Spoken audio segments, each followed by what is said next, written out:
వీసోస్ abroad లో masters చేయాలనుకునే వారికి A to Z one stop destination అని నేను కాదు చాలా మంది చెప్తున్నారు, మీరు చూస్తున్నారు. సో ఏంటి వీళ్ళ ప్రాసెస్ ఏ విధంగా ఉంటుంది, ఎందుకు ఇంతమంది వీసోస్ ద్వారా అబ్రాడ్ లో మాస్టర్స్ చేస్తున్నారు, అదంతా ఈజీ ప్రాసెసా? ఆ వివరాలన్నీ తెలియాలంటే కూడా రైట్ నౌ నేను వీసోస్ లో ఉన్నానండి. సో స్టూడెంట్స్ 2026 బ్యాచ్ ఉన్నారు, ఏ విధంగా ప్రాసెస్ జరిగింది ఏంటి డీటెయిల్స్ కూడా వారి మాటల్లో తెలుసుకుంటే మీరంతా కూడా హ్యాపీ కదా, అందుకే వారితో మాట్లాడదాం. Hello hello, hello your good name? Kartik Srivastav. మీ పేరు? నవాజ్. నవాజ్. ఏంటి మీరు ఓకే అయిందా మీదంతా కూడా? నేను వచ్చి ఇక్కడ 1 వీక్ అవుతుంది. సో 1 వీక్ లో నేను కొన్ని యూనివర్సిటీస్ అప్లై చేసిన, 3 అప్లై చేసిన, 3కి కూడా నాకు ఆఫర్ లెటర్ వచ్చేసింది. సో అన్ని దానికి ఇప్పుడు లోన్ ప్రాసెస్ నడుస్తుంది. అది లోన్ ప్రాసెస్ రన్నింగ్ లో ఉందా? ఎలా తెలిసింది మీకు రీసోర్సెస్? అంటే మా ఫ్రెండ్ వల్ల తెచ్చింది. మా ఫ్రెండ్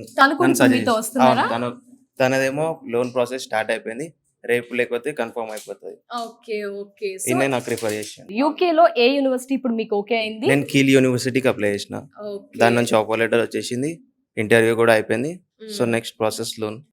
మరి ఇక్కడికి వచ్చారు, ఇన్ని డేస్ లో అయిపోయింది అని చెప్తున్నారా? బిఫోర్ ఎక్కడైనా వేరే కన్సల్టెన్సీ? లేదు మ్యామ్, డైరెక్ట్ ఇక్కడ వచ్చాను. డైరెక్ట్ ఇక్కడికే వచ్చారు. ఎందుకు ఇక్కడికి రావాలనిపించింది? రిసోర్స్ అంటే డెస్టినేషన్ ఫర్ ఎడ్యుకేషన్, అట్లా అబ్రాడ్ ఎడ్యుకేషన్, దానికి ఇక్కడ వచ్చాను నేను.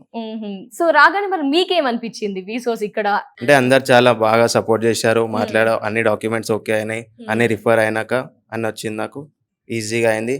పాస్పోర్ట్ కూడా సార్ వాళ్ళు అప్లై చేశారు, అంటే నా దగ్గర పాస్పోర్ట్ లేకుండే విత్ ఇన్ 1 డే నాకు వచ్చేసింది పాస్పోర్ట్. 1 డే లో పాస్పోర్ట్ కూడా వచ్చేసింది. సో వీసోస్ వస్తే పాస్పోర్ట్ విషయంలో కూడా హ్యాపీగా రిలాక్స్ గా ఉండవచ్చు అన్నమాట. లోన్ ఏది ఉన్నా మ్యామ్, కొలెక్టరల్ నాన్ కొలెక్టరల్ అన్ని మన దగ్గర అవుతుంది. మా సార్ వాళ్ళందరూ మనకు హెల్ప్ చేస్తారు, మంచిగా ఈజీగా అవుతుంది మనకు ప్రాసెస్, స్మూత్లీ అవుతుంది. మీ మాటల్లోనే అన్నారు, లోన్ ఎంత శాంక్షన్ అయింది? లైక్ 39 lakhs నేను చేసిన. ఓకే, మరి అండ్ స్కాలర్షిప్ గురించి? 3,000 pounds వరకు వచ్చింది. అది కూడా వీళ్ళే హెల్ప్ చేశారా మొత్తం అంతా? ఎవ్రీథింగ్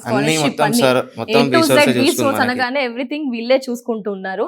ఓకే, వాట్ అబౌట్ ఇంకా స్కాలర్షిప్ వచ్చేసింది, లోన్ వచ్చేసింది, నెక్స్ట్ ఆలోచించేది వీటన్నిటికీ ఏమైనా పే తీసుకుంటారు? అదంతా కూడా 0% ప్రాసెస్. మరి లోన్ అయితే వచ్చింది, collateral non collateral? Non collateral. మీరు కూడా కొలాటరల్? అలా ప్రాసెస్ అంతా ఎంత టైం పట్టింది? 1 వీక్ అయింది వచ్చి. అయితే నాకు డాక్యుమెంట్స్ అన్ని మనం ప్రాపర్ గా డాక్యుమెంట్ చూసుకుంటే చాలు, మిగతా మొత్తం ప్రాసెస్ వీళ్ళే చూసుకుంటారు. డాక్యుమెంట్ ప్రాపర్ గా ఉండాలి, వాళ్ళు మిగతా అంతా జస్ట్ ఒక 2-3 days అయింది అప్లై చేసినాం. అప్లై చేయగానే నెక్స్ట్ డే ఫస్ట్ యూనివర్సిటీ వచ్చింది, దాని తర్వాత 2 రోజుల తర్వాత మిగతా అన్ని యూనివర్సిటీ ఆఫర్ లెటర్ వచ్చేసి. సో నేను దాంట్లో నుంచి ఒకటి చూస్ చేసుకొని దాన్ని అప్రోచ్ అయ్యాను. ఓకే, మరి చాలా మంది మీలాగే వెళ్ళాలి అని అనుకుంటున్నారు, యూకేకి వెళ్ళి సెటిల్ అవ్వాలి అని అనుకుంటారు కదా, వారికి మీరు ఏం సజెస్ట్ చేస్తారు, ఏం ఫీడ్బ్యాక్ ఇస్తారు, ఎవరిని కన్సల్ట్ అవ్వాలి? వీసోర్స్ కి రండి, దాని తర్వాత మొత్తం we can easily fly to abroad. Yes, thank you so much అండి, and all the best also. Thank you ma'am.